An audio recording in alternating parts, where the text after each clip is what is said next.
ये वीडियो उन लोगों के लिए भी इम्पोर्टेंट है जो कि आज की डेट में अपना business food and beverages sector के अंदर ऑपरेट करते हैं और उनको एक विजन की रिक्वायरमेंट है जो कि वर्ल्ड की टॉप लीडिंग कंपनीज भी अपने बिजनेस मॉडल के अंदर अप्लाई करती हैं। जैसे कि अगर मैं कंपनी का एग्जांपल दूं तो वो है रेस्टोरेंट ब्रांड्स एशिया। कंपनी का जो कोर फ्रेंचाइज बिजनेस है वो है हमारा बर्गर किंग इंडिया का। और कंपनी के इस टाइम इंडिया के अंदर टोटल फ्रेंचाइजेस बर्गर किंग की वो है अराउंड 391, जो कि 2024 तक अराउंड 450 हो जाएंगी।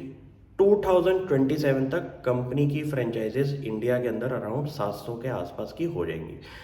अब आप ये सोचिए कि इंडिया में अगर बर्गर किंग की फ्रेंचाइजी की अगर मार्केट कैप की अगर मैं बात करूं तो वो अराउंड सिर्फ 5000 करोड़ के आसपास की है। अब ये बिजनेस को अगर हमें 10,000 करोड़ या 15,000 करोड़ के पिवट पे लेके जाना है तो कंपनी के दो तीन एलिमेंट हैं। वो अगर मैं आपको बता दूं तो शायद वो एलिमेंट्स आप अपने बिजनेस में भी अप्लाई कर सकते हैं। कंपनी की मैनेजमेंट ने एक ट्रांसक्रिप्ट अगर मैं कॉन कॉल पढ़ूं तो उसके अंदर क्लियर आइडिया दिया है कि ये ऐसे बिजनेसेस स्केल अप कैसे करते हैं और इनके प्रॉफिट मार्जिन फ्यूचर में जाके बढ़ते कैसे हैं। ये बहुत ज़रूरी है ऐसे लोगों के लिए जो कि बिजनेस चला रहे हैं अपना फूड एंड बेवरेज सेक्टर के अंदर, या फिर कोई ऐसा इनलाइन बिजनेस है जो कि आप रिलेट कर सकते हैं। तो वीडियो में बन के रहें और आपको काफ़ी ज़्यादा मज़ा आने वाला है। कंपनी की मैनेजमेंट ने जो टू कोर एलिमेंट्स बोले हैं उसके अंदर उन्होंने ये बोला है कि जैसे आपका एक स्केल आता है अपना फ्रेंचाइजीज के अंदर, जैसे कि नंबर वन आपकी परचेजिंग पावर बढ़ जाती है। आपको लेट सपोज पैकेजिंग मटेरियल खरीदना है, वेजिटेबल्स खरीदनी है, आपको कोई भी सप्लाई की आइटम्स खरीदनी है फूड एंड बेवरेजेस सेक्टर के अंदर, तो आप अपने वेंडर्स को एक परचेजिंग पावर का मॉडल यूज़ कर सकते हैं। जहां पे लेट सपोज आप ये बोल सकते हैं कि आपका आज से 2 साल पहले सिर्फ 100 kg चिकन यूज़ होता है और आज की डेट में आपका वो 100 kg की जगह 200 kg की रिक्वायरमेंट बन रही है। तो लेट सपोज वो चिकन की जो कॉस्ट आज से 2 साल पहले आपको दे रहा था वो था 100 रुपये किलो। तो अगर उसी सेम वेंडर को आप ये बोलें कि मेरे को तो 200 किलो की रिक्वायरमेंट होने वाली है, तो शायद वो अपनी कॉस्ट जो है वो 90 रुपये कर दे पर केजी, क्योंकि उसको आज की डेट में वॉल्यूम पे काम करना है।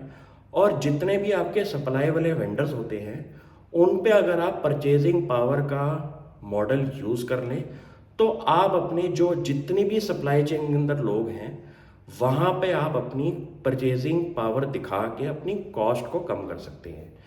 आपने नोटिस किया होगा कि पूरे इंडिया के अंदर अगर बर्गर किंग पे आपको जाना है तो आपको एक ही यूनिफॉर्म रेट मिलेगा कोई भी फूड आइटम या फिर बेवरेज आइटम का। प्लस अगर पूरे इंडिया के आपकी सप्लाई चेन में अगर आपको दो तीन वेंडर्स मिल जाएं और उनको आप ये बता दो कि आज हमारे पास इतने आउटलेट्स हैं, 2024 में इतने होंगे, 2027 में इतने होंगे, तो आप एक ऐसी बार्गेनिंग पावर अपनी सप्लाई चेन के अंदर दिखा सकती हैं अपने वेंडर को जिससे कि आपकी कॉस्ट जो है वो आगे जाके कम होती रहेगी as a percentage of revenue, और आपका रेवेन्यू तो बढ़ ही रहा है जैसे जैसे आप आउटलेट्स बढ़ा रही हैं। ये हो गया कोर एलिमेंट नंबर वन। अब आ जाओ सेकेंड एलिमेंट के ऊपर जो कि एक बहुत बढ़िया एलिमेंट है, वो है ट्रांसपोर्टेशन कॉस्ट का। आप ये नोटिस करेंगे सपोज दिल्ली शहर में अगर हम बात करें तो आज से 5 साल पहले की अगर बात करें तो लेट्स अज्यूम बर्गर किंग के आउटलेट थे सिर्फ 5। 2023 में लेट्स अज्यूम बर्गर किंग के आउटलेट हो गए दिल्ली शहर के अंदर अराउंड 10। तो पूरे इन आउटलेट्स को सर्विस करने के लिए अगर आज से कुछ साल पहले जो कॉस्ट लगती थी और नंबर ऑफ आउटलेट्स बढ़ने की वजह से आपकी ट्रांसपोर्टेशन कॉस्ट भी कम होती हुई दिखाई देगी। तो आप ये नोटिस करेंगे कि जैसे जैसे ये वाले बिजनेसेस के अंदर आप इंक्रीमेंट करते हैं अपने नंबर ऑफ आउटलेट्स बढ़ा के, तो आपकी जो फिक्स्ड कॉस्ट है और आपकी जो ओवरऑल वेरिएबल कॉस्ट है वो भी एज अ परसेंटेज कम होती हुई दिखाई देनी चाहिए। क्योंकि आपको सेम सिटी के अंदर पहले 5 आउटलेट्स को सर्विस करना था, अब आपको सेम सिटी के अंदर लेट्स अज्यूम 10 आउटलेट को सर्विस करना है, तो आपकी ट्रांसपोर्टेशन कॉस्ट भी कम हो जाएगी as a percentage of revenue. तो अगर आप विजन ये सोचें कि मेरे तो आज की डेट में 10 आउटलेट हैं, पहले आज से 2-3 साल पहले 5 थे, और अब मेरे फ्यूचर में लेट्स अज्यूम 20 से 25 हो जाएं, तो आप ये सोचिए कि दिल्ली शहर की अगर कॉस्टिंग बर्गर किंग निकाले तो उनकी कॉस्ट कितनी कम हो जाएगी। ये हो गए कंपनी के 2 प्योर एलिमेंट्स जो कि आप कोई भी बिजनेस के अंदर अगर अप्लाई कर लें तो आपको ये समझ आ जाएगा कि बड़ी कंपनीज कैसे सोचती हैं। बड़ी कंपनीज की जो 15-20 हज़ार करोड़ की उनकी मार्केट कैप है, उसके अंदर कोर एलिमेंट्स क्या इन्वॉल्व रहते हैं और वो किस तरीके से अपने वेंडर्स के साथ डीलिंग करते हैं। ऐसी सप्लाई चेन के अंदर डील करना बहुत मुश्किल है। अगर आपको स्केल बढ़ाना है तो आपकी कॉस्ट ज़रूर कम होनी चाहिए, जो कि आज से कुछ साल पहले आपकी यूज़ हो रही थी कॉस्ट स्ट्रक्चर के अंदर। अब कंपनी का तीसरा कोर एलिमेंट की अगर मैं बात करूं, जो कि कंपनी की मैनेजमेंट ने बोली है, वो है रेंटल कॉस्ट। उन्होंने ये बोला है कि एक फ्रेंचाइज बिजनेस के अंदर 2 टाइप की रेंटल कॉस्ट होती हैं। एक होती है फिक्स्ड कॉस्ट और एक होती है वेरिएबल कॉस्ट। फिक्स्ड कॉस्ट तो आपका जब रेस्टोरेंट शुरू हुआ तो 1% आपको फिक्स्ड कॉस्ट में देनी है। वेरिएबल कॉस्ट आपकी वो कॉस्ट है जो कि एक रेवेन्यू के साथ टाइड अप होती है एक आउटलेट की। अगर उस कॉस्ट को अगर आप एनालाइज करें, सपोज पहले 2 साल में रेस्टोरेंट जो है वो अपना पॉजिटिव ब्रेक इवन पे नहीं आया, लेकिन जब वो रेस्टोरेंट थोड़ा सा पुराना हो जाएगा तो आपकी वेरिएबल कॉस्ट भी कम होती हुई दिखाई देनी चाहिए।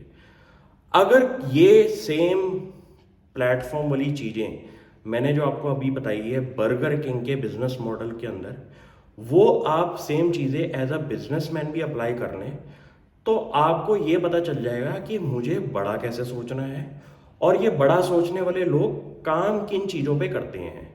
आपको ये पता चल गया है कि आपका ब्रांड आज की डेट में चल रहा है।